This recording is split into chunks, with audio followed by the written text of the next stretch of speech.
કાનાણી સરના તમામ વિડીયોનો ઓફિશિયલ ખજાનો યુટ્યુબ પર જોવા માટે જલ્દી લાઈક કરો, સબસ્ક્રાઈબ કરો અને બેલ આઇકોન દબાવી ઓલ સિલેક્ટ કરો, જેથી તમને અમારા વિડીયો સૌથી પહેલાં જોવા મળે. વોકેશનલ ટ્રેનિંગ શા માટે શરૂ કરવામાં આવી એની નાની એવી વાત કરી દઈએ કે અત્યાર સુધી પુસ્તકીય જ્ઞાન આપણને પ્રાપ્ત થતું. ઇલેક્ટ્રિક એન્જિનિયર બન્યા પછી પણ ઘરે લાઈટ જતી રહે અને ફ્યુઝ ઉડી ગયો હોય, બાંધતા પણ ન આવડતો હોય એવા બોધા એન્જિનિયરોની આખી પેઢી તૈયાર થઈ. અને મોટા ભાગે તો આપણે લાઈટ જાય એટલે બાજુવાળાને ત્યાં ચેક કરીએ કે એને ચેક નથી, એમને ન હોય તો આપણે વાંધો નહીં, એમને લાઈટ હોય ને આપણે ન હોય તો તકલીફ. આપણે ચેકિંગ એવી રીતે કરતા હોઈએ છીએ.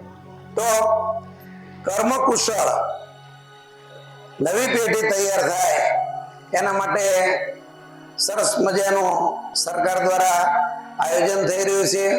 નવી શિક્ષણ નીતિ આવી રહી છે. ત્યારે આપણે આ પરિવર્તનની અંદર સેટ થવું પડે. એલ્વિન ટોફલર નામનો એક લેખક થઈ ગયો, એને થર્ડ વેવ નામનું પુસ્તક લખ્યું છે. ગુજરાતી ભાષાંતર એનું છે ત્રીજું મોજું. એને એટલી સરસ એની અંદર વાત કરી છે કે આ પૃથ્વી અસ્તિત્વમાં આવ્યા પછીથી દુનિયા ઉપર 3 મોજા આવી ગયા. મોજા એને કે દરિયામાં જેવી રીતે આવે ને એવી રીતના. પહેલી ક્રાંતિ, સૌથી પહેલા માણસ ખેતી કરતો થયો. આદિમાનવ જીવન જીવતો તો એમાંથી ખેતી કરતો થયો. એટલે જેની પાસે જમીન જાજી વધુ પૈસાદાર, જેની પાસે જાજી જમીન હતી એ પૈસાદાર ગણાતા. પેલું ખેતીનું મોજ જોયું, ખેતીની ક્રાંતિ થઈ. માણસ ભટકતું જીવન છોડી અને એક જગ્યાએ સ્થિર થયો. એના પછીની બીજી ક્રાંતિ આવી અને તે ક્રાંતિ એટલે યંત્ર ક્રાંતિ. ક્રાંતિનો યુગ આવ્યો. ટેકનોલોજી આવી નવી. જેની પાસે મશીનરી હતી, હથિયારો હતા, કારખાના હતા, એમાં જે લોકો વહેલા વિચાર્યું એ કરોડપતિ થઈ ગયા. ટાટા કંપની છે, બિરલા કંપનીના સ્થાપકને નાની એવી દિલ્હીની અંદર કંસારાની દુકાન જ હતી વાસણની, અને એમાંથી આખી બિરલા કંપની બનાવી. જમશેદજી તાતાએ ટાટા કંપનીની સ્થાપના કરી. બીજા વિશ્વયુદ્ધ પછી દુનિયાને જબરદસ્ત યંત્રોની જરૂર પડશે એવું એના મગજમાં ચમકારો થઈ ગયો. અને આખી દુનિયામાં આ પૃથ્વી પર અત્યાર સુધીમાં સૌથી વધુમાં વધુ ડોનેશન જેણે કર્યું છે એ ગ્રુપ એટલે ટાટા ગ્રુપ. આખી દુનિયામાં અમેરિકા કદાચ કરોડપતિ છે, પણ એમાં કોઈ એવો વિરલો નથી જન્મો કે જેને માનવજાત માટે, બીજા માટે આવડી મોટી ડોનેશનની રકમ આપી હોય. તો એનું કારણ એ હતું કે બીજી ક્રાંતિની અંદર વહેલા જાગી ગયા અને ટોચ લેવલ સુધી પહોંચી ગયા. અને આપણે બધા અત્યારે ત્રીજા મોજામાં જીવી રહ્યા છીએ. ત્રીજું મોજું એટલે ઇન્ફોર્મેશન ટેકનોલોજીનું, માહિતી અને પ્રત્યાયન. જેની પાસે નોલેજ જાજુ, જ્ઞાનનું મોજું છે. એમાં કરોડપતિ માણસ હોય એનો દીકરો કરોડપતિ જ રહેશે એવું હવે નક્કી નથી. એ 2 મહિના 5 મહિના 2 વર્ષ પછી રોડપતિ થઈ ગયો હોય. એની સામે એક ઝૂંપડાની અંદર જન્મેલી દીકરી જો નોલેજેબલ બને તો દુનિયાની કોઈ સર્વોચ્ચ કંપનીના સીઈઓ તરીકે બેસી શકે. હવે એનું મોજું ટેકનોલોજીનું છે, ઇન્ફોર્મેશન ટેકનોલોજીનું. નરેશભાઈ સરસ વાત કરી કે મોટી મોટી કંપનીઓ જેટલી છે એના સ્થાપક તો જે હોય તે, પણ અત્યારે જેના હાથમાં સંચાલન છે એ બધા ભારતીયો છે. સૌથી વધુમાં વધુ ગૂગલ કંપનીના સીઈઓ તરીકે અત્યારે તો એની જૂની મધર કંપની ગણાય એમ તો આલ્ફાબેટ, એના સીઈઓ તરીકેનું કામ કરે સુંદર પિચાઈ, જેણે કાનપુરની અંદર આઈઆઈટી ખડગપુરમાં કર્યું. સુંદર પિચાઈ એનું નામ. એના પપ્પાના સામાન્ય વાયરમેન, કોઈને ગવર્મેન્ટ જોબ નહોતી એના ફાધરને, રિપેરિંગનું કામ કરે. એનો એકનો એક દીકરો. અને એને ગૂગલની અંદર જોબ જોઈન્ટ કરી એ પહેલા ગૂગલ કંપની માઇક્રોસોફ્ટ કંપનીને સર્ચ એન્જિનના કરોડો રૂપિયા આપતી. કરોડો રૂપિયા ગૂગલ કંપની ચૂકવતી. તમે મોબાઈલ સ્ટાર્ટ કરો ને ગૂગલમાં લખો છો, અત્યારે ગૂગલનું જે આવે છે ને ચોરસ ખાનું, એ પેલા ગૂગલ પાસે નહોતો. સર્ચ એન્જિન હતું માઇક્રોસોફ્ટ કંપની પાસે, અને એના કરોડો રૂપિયા ગૂગલ કંપનીને ચૂકવવા પડતા. પણ સુંદર પિચાઈએ ગૂગલ કંપની જોઈન કરી અને એની સાથે 10-15 એન્જિનિયરોની એને ટીમ આપવામાં આવી. અને એને ગૂગલને એવું કીધું હું તમને સર્ચ એન્જિન બનાવી દઉં, અને એને સર્ચ એન્જિન બનાવ્યું. અત્યારે ગૂગલ કંપની એને પર સેકન્ડનો 2.5 કરોડ રૂપિયા પગાર આપણા ભારતીય ચલણ મુજબ ઘડિયાળનો કાંટો આમ ફટ દઈને થાય એટલે એના એકાઉન્ટમાં 2.5 કરોડ રૂપિયા આવી જાય. એવડી મોટી રકમ સુંદર પિચાઈને મળે છે. એનું કારણ કે એને કંપનીના કરોડો રૂપિયા બચાવ્યા. માત્ર એની પાસે નોલેજ હતું, જ્ઞાન હતું. એટલે હવેનો યુગ છે એ જ્ઞાનનો યુગ છે. હવે રોદડા રોવાનો યુગ નથી. તમારી અંદર ભગવાને જે કઈ તાકાત આપી છે, તમારી અંદર જે કઈ એનર્જી છે, તમારી અંદર કઈક વિશેષ આવડત છે. ભગવાને કોઈ પણ બે વ્યક્તિના ફિંગરપ્રિન્ટ સરખા નથી બનાવ્યા. દુનિયાના કોઈ બે વ્યક્તિના ફિંગરપ્રિન્ટ સરખા નથી. એટલે આપણે જ છીએ. આ પૃથ્વી પર આવેલા એક અલગ વ્યક્તિત્વ, એક અલગ અસ્તિત્વ આપણે છીએ. આપણે કોઈ સામાન્ય નથી. પણ પેલી વાર્તા આવે કે ખેટાના ટોળાની અંદર સિંહનું બચ્ચું જતું રહ્યું અને બધાની સાથે સાથે એ પણ બે બોલવા માંડ્યો. એક વખત નદીની અંદર પાણી પીવા ગયો અને એ દરમિયાન અચાનક એક સિંહ જોઈ ગયો કે આપણી નાતનું અને આ ઘેટાના ટોળા ભેગું બધા સાથે બે કરતું જાય છે, અને એને જોરથી ત્રાડ પાડી. ઘેટા બધા ભાગી ગયા. પેલું બચ્ચું રહી ગયું ત્યાં નદી કિનારે, અને એને બતાવે છે તારો ચહેરો ને મારો ચહેરો એક જ છે, તું સામાન્ય નથી. એમ મારે તમને એ કહેવું છે કે તમે દીકરીઓ, ખાસ તો નારી શક્તિ, બહેનોની અંદર જબરજસ્ત એનર્જી ભગવાને આપેલી છે. ભગવાન પણ જયારે મૂંઝાણા છે ને ત્યારે નારી શક્તિની મદદ લીધી છે. નવરાત્રીનો તહેવાર 9 દિવસ આપણે ઉજવીએ છીએ. દુનિયાનો સૌથી લાંબામાં લાંબો ચાલતો તહેવાર. એમાં મહિષાસુરને કોઈ ન મારી શક્યું ત્યારે માં જગદંબાની આદ્ય શક્તિને આહવાન કર્યું અને એનો નાશ કર્યો. એટલે ભગવાનને પણ જ્યારે જ્યારે જરૂર પડી છે ત્યારે નારી શક્તિની ઉપાસના કરી છે. મૂળ વાત એ છે કે આપણી અંદર જે એસ તત્વ પડ્યું છે, જેને હું એસ તત્વ કહું છું, એક અલગ પ્રકારનું સ્પેસિફિકેશન એ આપણે જાણવું જોઈએ. આપણી અંદર શું પડ્યું આપણને ખબર જ ન હોય. અને ઘણીવાર આપણે એવું જોતા હોઈએ છીએ કે ખૂબ હોશિયાર વિદ્યાર્થી હોય અને ભણવાનું છોડી દે અને પછી એને મજૂરી કામમાં ક્યાંક ને ક્યાંક એને પોતાની જિંદગી ગુમાવવી પડતી હોય છે, વિતાવવી પડતી હોય છે. બીજી વાત મારે એ કહેવી છે, દીકરીઓને ખાસ, સૌથી વધારેમાં વધારે આત્મહત્યાનું પ્રમાણ ભારતમાં છે. હમણાં પારોલ યુનિવર્સિટીની અંદર એક આખો આ બાબતે મને વ્યાખ્યાન માટે બોલાયેલો, યુવાનોમાં વધતું આત્મહત્યાનું પ્રમાણ. તો ગૂગલની અંદર તમારે સર્ચ કરીને ચેક કરવાની છૂટી. 18 વર્ષથી 40 વર્ષની ઉંમરમાં દુનિયામાં સૌથી વધુમાં વધુ યુવાનોમાં આત્મહત્યાનું પ્રમાણ આપણા ભારતમાં છે. તો એને અટકાવવા માટે શું કરવું જોઈએ? આત્મહત્યાનું કારણ શું બને છે કે પોતાની અપેક્ષાઓ જે હોય ત્યાં સુધી નથી પહોંચી શકતા. એ ક્ષણિક આવેગ હોય છે. બહેનોને એટલા માટે કહું છું કે તમારે બહુ મોટી સ્ટ્રગલ કરવાની જીવનમાં આવે છે, અને એ સમયે જ્યારે તમે નાસીપાસ થઈ જાઓ, હારી જાઓ, ત્યારે ક્યારે જિંદગીમાં ક્યાંય ટૂંકો વિચાર કરતા નહીં. એવો નબળો વિચાર પણ નહીં કરવાનો. આત્મહત્યા કરે છે જે વ્યક્તિને ક્ષણિક આવેગ આવેલો હોય છે, ફેમિલી પ્રોબ્લેમ હોઈ શકે, યુવાનોમાં કારકિર્દી માટે કોટાની અંદર સૌથી વધુ આત્મહત્યા થાય છે. કારણ કે JEE અને નીટના સૌથી વધુ વર્ગો ત્યાં છે. મા બાપની અપેક્ષા પોતાનો દીકરો મોટો એન્જિનિયર બને, પણ એ ન ક્રેક કરી શકે એક્ઝામ. એને મનમાં લાગ્યું મારા માતા પિતાના આટલા બધા રૂપિયા મેં બગાડ્યા, અને પોતે ગળે પાસો ખાઈ લે. આવા અઠવાડિયે, 15 દિવસે, મહિનો ક્યાંક ને ક્યાંક જયારે સમાચાર સાંભળે ત્યારે દુઃખ થાય. શિક્ષણ માણસને સુખી કરવા માટે આપવાનું છે. શિક્ષણ શા માટે લઈએ છીએ? કે આપણું જિંદગી ભવિષ્યમાં ઉજ્જવળ બને, આપણે રાજી રહીએ, આપણે પ્રસન્નચિત રહીએ, એના માટે શિક્ષણની વ્યવસ્થા કરી છે. કરોડો રૂપિયા કમાઈ માણસ સુખી એવું નથી. તમારી પાસે જે છે એ પૂરતું છે, એ મનના સંતોષ સાથે ચાલો, તમે પણ સુખી છો. ડોક્ટર APJ અબ્દુલ કલામ સાહેબની બહુ જાણીતી ઘટના તમને બધાને કદાચ ખ્યાલ હોય તો ફરીથી હું વાત કરી શકું કે એપીજે અબ્દુલ કલામ સાહેબ એમની ઈચ્છા હતી પાયલોટ બનવાની. એમનો અગનપંખ, એમની જીવન ચરિત્ર ખાસ વાંચી લીજો. વેકેશન પડે ત્યારે અમુક પુસ્તકો વાંચજો. ક્યાંય ન મળે તો મેં જાહેર લાઇબ્રેરી મારા ફાધરના નામે બનાવી છે. ફ્રી ઓફ ચલાવું છું, 1 રૂપિયો લેતો નથી. કોઈ પણ વ્યક્તિ પુસ્તકો લઈ જઈ શકે.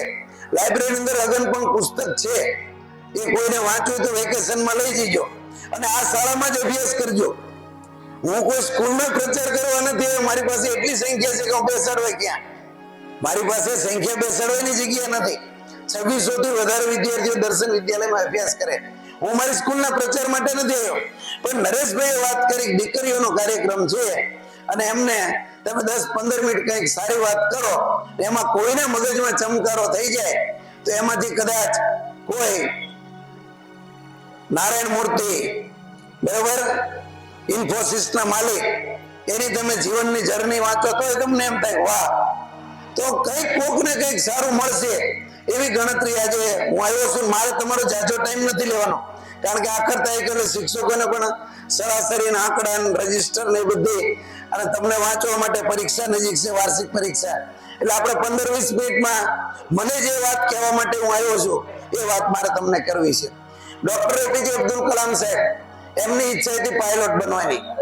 રામેશ્વર દરિયા કિનારે પેલા પક્ષીઓ ઉડતા, એના ઉપરથી એને એવું થયું મારે પણ કંઈક ઉડાડવું. એને પેલા કાગળમાંથી આપણે જેવી રીતે વિમાન બનાવીએ એવો બનાવીને ઉડાડતા, અને એમની ઈચ્છા હતી કે મારે પાયલોટ બનવું. તો પોતે એરોનોટિકલ એન્જિનિયરિંગ પૂર્ણ કરે છે અને દિલ્હીની અંદર એક્ઝામ આપવા માટે જાય છે અને ત્યાં પરીક્ષામાં પાસ નથી થતા, સિલેક્ટ નથી થતા અને રિટર્નમાં પાછા ફરતા હોય છે ત્યારે ઋષિકેશ આવે છે. અને ઋષિકેશ પોતે ગંગા નદીના કિનારે બેઠા હોય છે. જવા માટેના પૈસા પણ બચ્યા નથી હોતા. તમારા જીવનમાં જેટલો જાજો સંઘર્ષ ને એટલી પ્રગતિ વધારે. જેના જીવનમાં વસમી સફર હોતી નથી એને જીવન શું છે એની ખબર હોતી નથી. જેટલો સંઘર્ષ તમારા જીવનમાં જાય છે ને એટલા તમે વધુ સફળ. એપીજે અબ્દુલ કલામ સાહેબ ગંગા નદીના કિનારે ઊંચો પહાડ હોય છે, એના ઉપર બેઠા બેઠા પોતે ગંગા નદીમાં હવે મરી જવું છે એવા મનના વિચાર સાથે ત્યાં આંટા મારતા હોય છે. અને બાજુમાં જ ઋષિકેશ તમે ક્યારેક જઈજો તો શિવાનંદ આશ્રમ છે. શિવાનંદજી મહારાજ આ યુવાનને જોઈ જાય છે ને એમને થયું કે આ કંઈક મૂંઝવણમાં છે આ યુવાન, અને એને બોલાવે છે અને સમજાવે છે, પૂછે છે તારે શું કઈ તકલીફ છે. પોતે આશ્રમમાં લઈ જાય છે, જમાડે છે અને પછી એને વાત કરે છે. એપીજે અબ્દુલ કલામ સાહેબ વાત કરે છે કે મારે પાયલોટ બનવું હતું અને હું આજે સિલેક્ટ નથી થયો. મારી પાસે દક્ષિણ ભારતમાં રહેતા રામેશ્વર ત્યાં જવા માટેનું ભાડું પણ નથી અને મારા ગંગા નદીમાં ઝંપલાવવાની હું તૈયારી કરતો અને તમે મને બોલાવી લીધો. અને એ વખતે સ્વામી શિવાનંદજી મહારાજ એમ કહે છે કે યુવાન, તારી કદાચ પાયલોટ કરતા પણ ભગવાને તને કંઈક અલગ બનાવવા માટે તારું ત્યાં સિલેક્શન બંધ રખાયું હોય. તારે પાયલોટ નહીં બનવાનું, પણ તારે ક્યાંક ભગવાને એનાથી પણ ઊંચી પોસ્ટ નક્કી કરી છે. તું ઘેર જા પાછો, ભાડાના પૈસા આપે છે અને કલામ સાહેબ પોતે પાછા ઘેર જાય છે, ફરી તૈયારી કરે છે. અને આપણે બધા જાણીએ છીએ કે જેને મિસાઇલ મેન નું બિરુદ મળ્યું. ભારત પાસે એની ટેકનોલોજી જ નથી. કોઈ પણ મિસાઇલ છે એને લોન્ચ કરવી પડે, એ ધાર્યા નિશાન સુધી પહોંચવી પડે. આ પ્રકારની ટેકનોલોજી દુનિયાના બીજા દેશ આપણને આપતા જ નહોતા. ડોક્ટર એપીજે અબ્દુલ કલામ સાહેબ, ડોક્ટર વિક્રમ સારાભાઈ એના સ્થાપક, આમ તો સ્પેસ સાયન્સના પિતા કહેવાય, અવકાશ વિજ્ઞાનના. ડોક્ટર વિક્રમ સારાભાઈ આપણા ગુજરાતના અમદાવાદ. ડોક્ટર વિક્રમ સારાભાઈ સારું સેન્ટર પણ છે ત્યાં સાયન્સનું, હું જઈ આવ્યો છું, ક્યારેક વિઝિટ કરજો. તો વિક્રમ સારાભાઈ એના સ્થાપક, અવકાશ આખું એના સંશોધન કેન્દ્રના, અને એપીજે અબ્દુલ કલામ સાહેબ એમાં જોડાય છે, ખૂબ મહેનત કરે છે. કલામ સાહેબના જીવન ચરિત્રનો એક પ્રસંગ મને બહુ સ્પર્શી ગયો. પોતે લેબોરેટરીની અંદર જ્યારે કામ કરતા ત્યારે એટલા બધા એમને તલ્લીન થઈ જતા. સવારે એનો રસોઈયો ચા અને બ્રેડ મૂકી જાય ટેબલ ઉપર પણ સાહેબ એટલા બધા પોતે સંશોધનની અંદર ખોવાઈ ગયેલા હોય કે બપોરનું ટિફિન લઈને આવે ને તો ચા અને બ્રેડ એમને પડી હોય. ઘણા દિવસો એવા કલાકોના દિવસોના દિવસો એવા કલામ સાહેબે પસાર કરેલા લેબોરેટરીની અંદર, સંશોધનની અંદર, કે પોતે એક ટાઈમ બે ટાઈમ જમવાનું ભૂલી જાય. તમારી અંદર જો વાંચનની ભૂખ હોય તો હું તમને એવા પુસ્તકો કહું છું, જિંદગી નામનું પુસ્તક છે, એ તમે વાંચવાની શરૂઆત કરશો તમે જમશો પણ નહીં, ગેરંટી આપું છું. તમે વાંચવાની શરૂઆત કરશો એટલે પુસ્તક પૂરું નહીં થાય તે વખતે મૂકશો નહીં. એટલી સરસ અંદર મસ્ત વાત કરવામાં આવી છે. વેકેશનમાં બીજું પુસ્તક વાંચજો. કલામ સાહેબની બીજી મારે વધારે વાત નથી કરવી, ઘણી બધી વાત થઈ શકે. ડોક્ટર એપીજે અબ્દુલ કલામ સાહેબ રાષ્ટ્રપતિ તરીકે જ્યારે રાષ્ટ્રપતિ ભવન સૌથી વધુ સુખ અને સમૃદ્ધિ, જેની અંદર બધા જ પ્રકારની ભૌતિક ફેસિલિટી કહી શકાય એવી વ્યવસ્થા રાષ્ટ્રપતિ ભવનમાં છે, છતાં પોતે જ્યારે રાષ્ટ્રપતિ બન્યા ત્યારે બગીચાની અંદર નાનું એવું ઝૂંપડી, અલગ પ્રકારની લાકડાનું એક નાનું એવું ક્વાર્ટર બનાવડાવ્યું. મારે અંદર ભવનમાં નથી રહેવું, હું તો સાવ પ્રકૃતિનો માણસ છું. અને કલામ સાહેબે રાષ્ટ્રપતિ તરીકે ખૂબ સારું કામ કર્યું.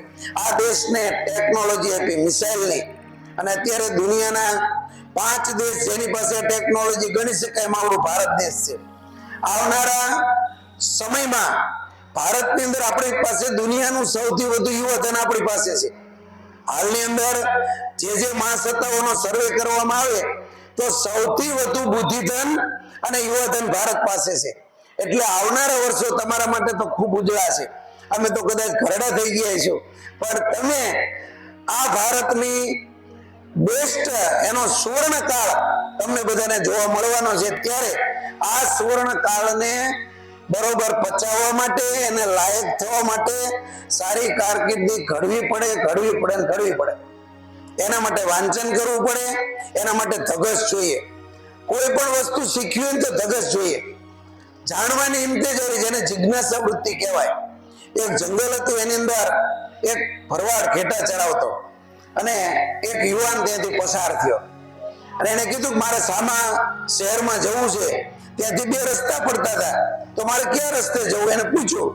તો પેલો ભરવાડ જે ઘેટા બકરા ચરાવતો એને કીધું કે તારે ભાઈ સામે શહેર જ્યાં પહોંચવું છે ત્યાં તું આ કેડી વાળા રસ્તેથી પહોંચી જા અડધી કલાકમાં, નહીતર જોરદાર વરસાદ પડવાનો છે. તું જો બીજા રસ્તેથી જઈશ તો કાદો કીચડ થશે ને તું નહીં પહોંચી શકે.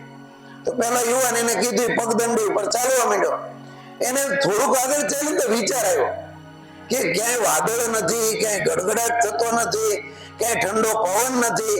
તો આ યુવાન જે છે એને આ ભરવાડે મને કઈ રીતે કીધું છે, એને કઈ રીતે કીધું છે કે વરસાદ થવાનો છે? તો એ પાછો કર્યો. જાણવાની ઇંતેજારી જે કહી શકે ને, જિજ્ઞાસા, એ આને કહેવાય. એ યુવાન પાછો કર્યો ને પેલા ભરવાડને પૂછ્યું કે મને વાદળ દેખાતો નથી, ઠંડો પવન નથી, વીજળીના કઈ ચમકારા થતા નથી, ક્યાંય ગડગડાટ થતો નથી, તું શેના આધારે એવું કહેશ કે 15-20 મિનિટમાં વરસાદ થવાનો? તો પેલો ભરવાડ જે ઘેટા બકરા ચરાવતો એને કીધું કે મારા ઘેટા બકરા જ્યારે વૃક્ષોના થડ સાથે પોતાના માથું ઘસવા માંડે એટલે મને ખબર પડી જાય કે વરસાદ થવાનો છે, એટલે હું મારા ઘેટા બકરા લઈ અને ઊંચાણવાળા વિસ્તારમાં જતો રહું. મારા ઘેટા બકરા છેલ્લા 10-15 મિનિટથી એ ઝાડના થડ સાથે પોતાનું માથું ઘસે છે. ભગવાને એક્સ્ટ્રા એને સૂઝ આપી હોય, બરાબર. ભૂકંપ થયો કચ્છની અંદર તો એક કૂતરું નથી ભર્યું. એને અલ્ટ્રાવાયોલેટ કિરણો જે કહેવાય ને એની સૌથી પહેલા એને ખબર પડી જાય છે. તો પેલો યુવાન જે પૂછવા વાળો હતો ને તે ન્યૂટન હતો, સર આઇઝેક ન્યૂટન જેને આપણે કહીએ.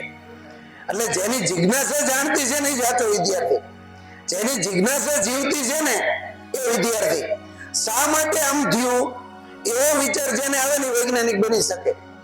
મને કાલે એક વિચાર આવ્યો, હું સ્કૂટર લઈને જતો હતો બપોરે સ્કૂલેથી ઘરે, તો મને એવો વિચાર આવ્યો કે મગની અંદર સવારે હું સવારમાં આમ કઠોળ તમારા બધાને પણ લેવા, બહેનોમાં લોહ તત્વની ઉણપ હોય, કઠોળ ખાઈજો, લોહ તત્વની ઉણપ નહીં રહે.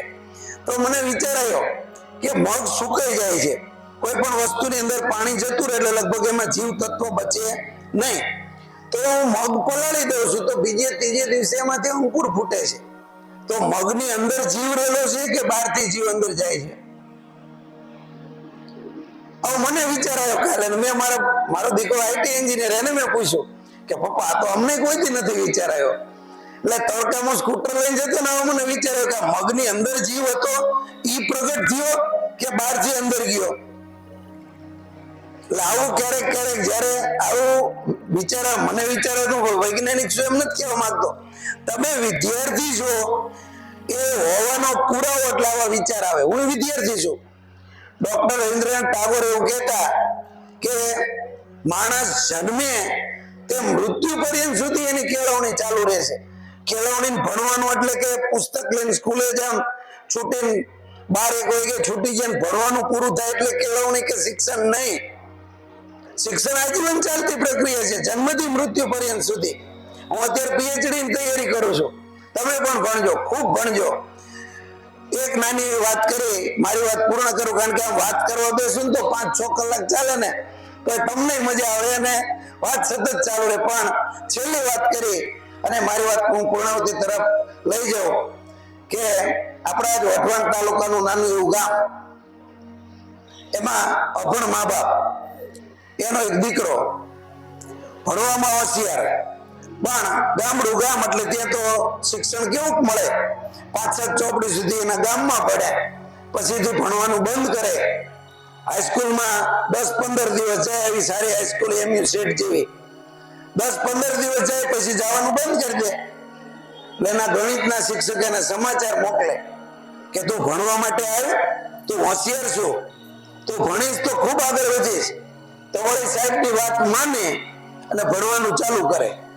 પછી હાઈસ્કૂલ પૂરી થાય પછી ભણવું કે એ પ્રશ્ન હોય, એના માટે પૈસા તો હતા નહીં. પછી એક સારી સંસ્થાઓ એના સંચાલક એને દત્તક લઈ લે કે નાના તું ખૂબ હોશિયાર છો, લાવ અમે તને ભણાવશું. અને વિદ્યાર્થી ભણે, પીટીસી થાય, પીટીસી પૂરું કરે અને પછીથી શિક્ષક બને અને શિક્ષક તરીકે તમારા જ ગામમાં પ્રિન્સિપાલ તરીકે જોડાય 7 નંબરની સ્કૂલમાં અને પછી અહીંયા તમારી સામે સ્પીચ આપે. આજે મેં વાત કરી મારી પોતાની વાત, ખૂબ ગરીબ પરિસ્થિતિ મેં ભોગવેલી છે. મારી પાસે મારા પુસ્તક લેવાના પૈસા નહોતા. હું વેકેશનમાં કામ કરતો. આ ગામમાં મેં પેપર નાખવાનું કામ કર્યું છે. વહેલા જગીને સમાચાર પત્ર નાખવા જાઉં, એના પૈસા આવે, એમાંથી મારા ડ્રેસના પુસ્તકના પૈસા ભેગા કરું. મને ભણાવનાર વ્યક્તિ એટલે પરેશભાઈ રાવલ, એનડીઆર હાઈસ્કૂલમાં અત્યારે નિવૃત્ત થઈ ગયા. કદાચ પરેશભાઈ રાવલે મારી આંગળી ન પકડી હોત તો હું ગણિતમાં એટલો બધો હોશિયાર હતો કે સાહેબ રકમ લખે ને તો હું દાખલો ગણ દેતો. અને જિલ્લામાં 3જા નંબરે જે તે 10મા ધોરણમાં આવેલો. લોક વિદ્યાલય મને ભણાવ્યો. નાગજી બાપા અત્યારે તો હૈયત નથી, પણ નાગજીભાઈ દેસાઈ અને શાંતાભાઈનો હું હૃદયપૂર્વક એટલે જ્યારે મને તક મળે ત્યારે એમનો આભાર વ્યક્ત કરું કે નાગજીભાઈ દેસાઈ મને જો દત્તક ન લીધો હોત તો 9-10 ન ભણી શકે, હું પીટીસી ન કરી શકે. પીટીસી પૂર્ણ કર્યા પછી જિલ્લામાં મેરિટમાં 1લા ક્રમે હતો. મારી પાસે જે તે ટાઈમે પછી હું ડિગ્રી મેળવતો, એક્સ્ટ્રા ખૂબ ભણ્યો. મારા મગજમાં એવો વિચાર હતો પેપરમાં આવે કોઈ પણ જાહેરાત તો એ હું ભરી શકતો એવી મારી પાસે લાયકાત હોવી જોઈએ, એટલી મારી પાસે ડિગ્રી હોવી જોઈએ. અને જે જગ્યાએ અરજી કરો એમાં 1લો નંબર મારો આવવો પડે મેરિટમાં. એટલે એવી ધગસ સાથે ભણ્યો અને છેલ્લે એમ થયું કે પૈસાની બહુ જરૂર નથી, છતાં બેને મને 1 મહિનો વધુ નોકરી કરાવી. હજુ વિચાર કરી લો, તમારી ઉંમરે લોકો નોકરી મેળવવા આવે છે અને તમે રાજીનામું આપો છો. એટલે મેં કીધું બેન હવે પૈસાની બહુ જરૂર નથી, હવે સમાજનું કામ કરવું છે. સમાજે ખૂબ આપ્યું નિસ્વાર્થ ભાવે. કોઈ એવી દીકરીઓ કદાચ બેન પ્રિન્સિપાલ તરીકે આપશો, આમાં કોઈ દીકરી કદાચ પુસ્તક, ડ્રેસ ક્યાંય પણ મને જરૂર પડે તો મને વિના સંકોચે કહેજો. ભણજો, ક્યાંય ઊભા ના રહેતા. પૈસાના લીધે કોઈનો અભ્યાસ હવે અટકતો નથી, એનો જીવતો જાગતો પુરાવો હું છું. બરાબર? તો ખૂબ ભણજો, ખૂબ આગળ વધજો. વોકેશનલ ટ્રેનિંગમાં જે કંઈ તમને ટ્રેનિંગ આપવામાં આવે, કૌશલ્ય પ્રાપ્ત કરજો તો ગૂગલ કંપની તમને પણ પર સેકન્ડના 2.5 કરોડના પગારથી લેવા માટે આતુર છે. અસ્તુ, જય હિન્દ.